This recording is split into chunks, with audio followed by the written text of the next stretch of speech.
और अब बात सीएम योगी के किसान संदेश की, जो आज उपचुनाव की हलचल के बीच सामने आया। उत्तर प्रदेश के एक संसदीय सीट और 2 विधानसभा सीटों पर उपचुनाव हो रहा है। इस दौरान मुख्यमंत्री योगी ने गन्ना किसानों के भुगतान के तमाम विपक्षी आरोपों को नकार दिया। उन्होंने कहा कि सरकार ने अन्नदाता के कल्याण के लिए कोई कसर नहीं छोड़ी। मौका गोरखपुर में रबी गोष्ठी कार्यक्रम का था, जिसमें सीएम ने बार बार दोहराया कि अगर किसानों की फिक्र किसी सरकार ने सबसे ज्यादा की है तो ये उनकी सरकार है। इसे पश्चिमी यूपी के खतौली उपचुनाव को लेकर बड़ा संदेश माना जा रहा है।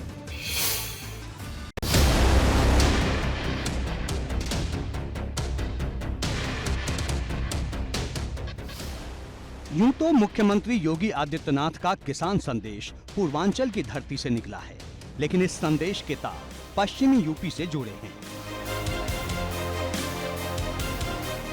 सीएम योगी का किसान संदेश ऐसे वक्त में आया है जब पश्चिमी यूपी की खतौली विधानसभा सीट पर उपचुनाव होने जा रहा है।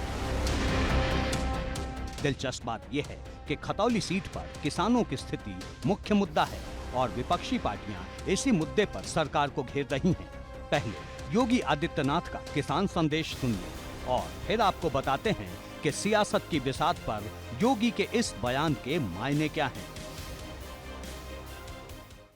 हमने देखा है कि उसके बहुत अच्छे परिणाम आ रहे हैं और उस अच्छे परिणाम को ध्यान में रखते हुए आपने देखा होगा हम विगत 2.5 वर्ष से पूरा देश, पूरी दुनिया कोरोना जैसी महामारी का सामना कर रहा है।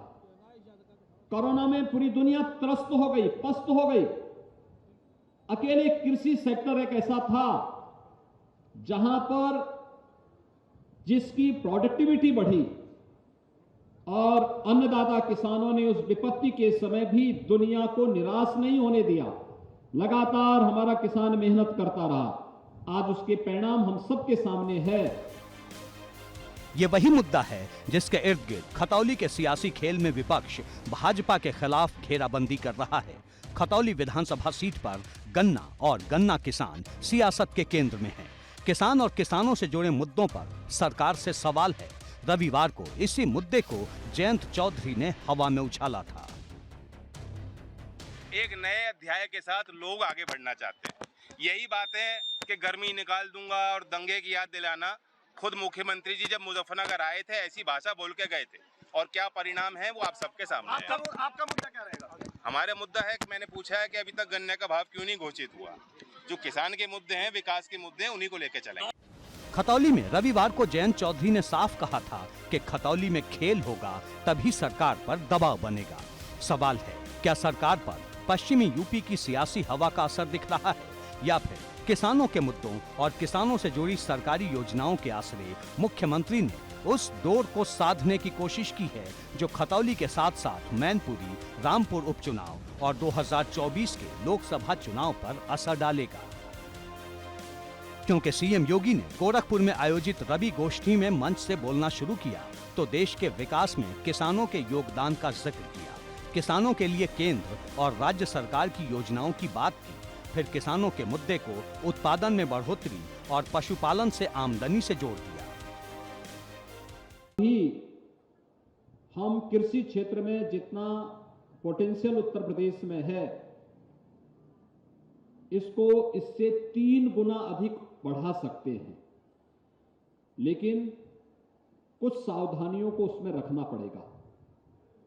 जो यहां पर प्रारंभ में कहा भी गया कि समय पे बीज बोना, बीज अच्छी क्वालिटी का हो, तकनीक का उपयोग करते हुए अगर हम अपनी खेती किसानी के कार्यक्रम को आगे बढ़ाएंगे तो कम लागत में उत्पादकता को बढ़ाने में भी हमें सफलता प्राप्त होगी। दिलचस्प बात ये कि गोरखपुर में आयोजित रबी गोष्ठी कार्यक्रम विशुद्ध रूप से सरकारी कार्यक्रम था, लेकिन यहाँ से जो संदेश निकला वो शुद्ध रूप से सियासी संकेत है। रबी गोष्ठी कार्यक्रम में किसानों का जिक्र हुआ, योजनाओं का जिक्र हुआ, सरकार की उपलब्धियों का जिक्र हुआ और पहले की सपा सरकार की विफलताओं का भी, जिसके केंद्र में गन्ना किसान है। उत्तर प्रदेश की सियासत में किसान और किसानों से जुड़े मुद्दे हमेशा से केंद्र में रहे हैं और ये बात सत्ताधारी भाजपा बखूबी समझती है। शायद यही वजह है जब विपक्ष किसानों के मुद्दे पर सरकार पर चुभने वाले वार कर रहा है, तो वहीं सरकार किसानों के कल्याण का खाका पेश कर रही है। एबीपी गंगा के लिए ब्यूरो रिपोर्ट। और बात ओम प्रकाश राजभर की, जिन्हें अखिलेश यादव पर हमले के लिए मौके की तलाश रहती है। सपा को पानी पी पी कर कोस रहे राजभर ने अब अखिलेश से गठबंधन को गलती बता डाला। उन्होंने कहा कि अखिलेश का जनाधार खिसक चुका है, वो पहले भी चुनाव हारे थे, अब फिर हारेंगे। इससे पहले राजभर ने अब्बास अंसारी को अपना विधायक बताने से इनकार करते हुए उन्हें सपा की तरफ से भेजा गया घुसपैठिया बता डाला था।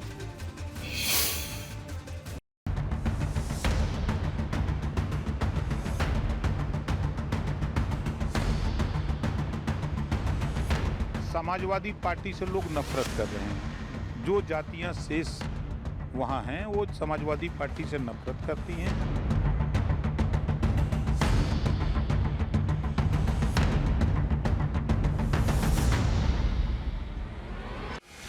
नवंबर के महीने में जैसे जैसे सर्दी बढ़ रही है, उपचुनाव की तारीखें सियासी गलियारों में सरगर्मी बढ़ा रही हैं और अखिलेश यादव के लिए ओम प्रकाश राजभर की भाषा में तलखी भी।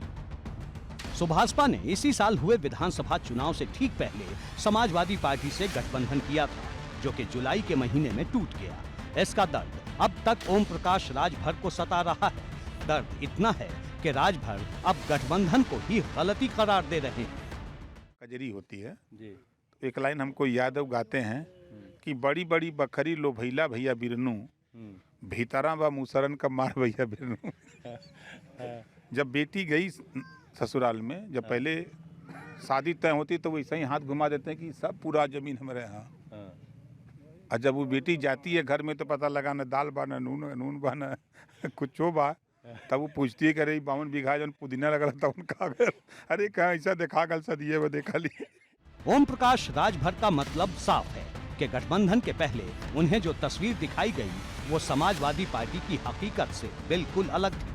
अगर उन्हें सच्चाई पता होती तो गठबंधन करने की गलती नहीं करते, लेकिन क्या वाकई सच यही है? ओम प्रकाश राजभर का आरोप है कि समाजवादी पार्टी अपना जनाधार खो चुकी है।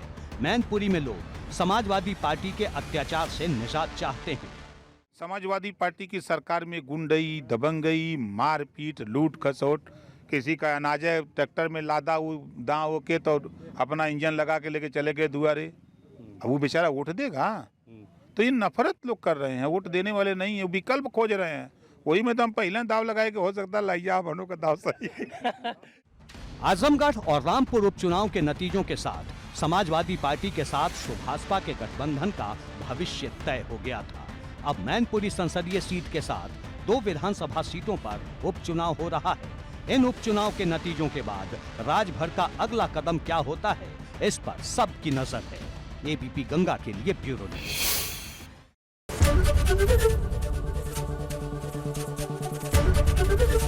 एबीपी गंगा, खबर आपकी, जुबान आपकी।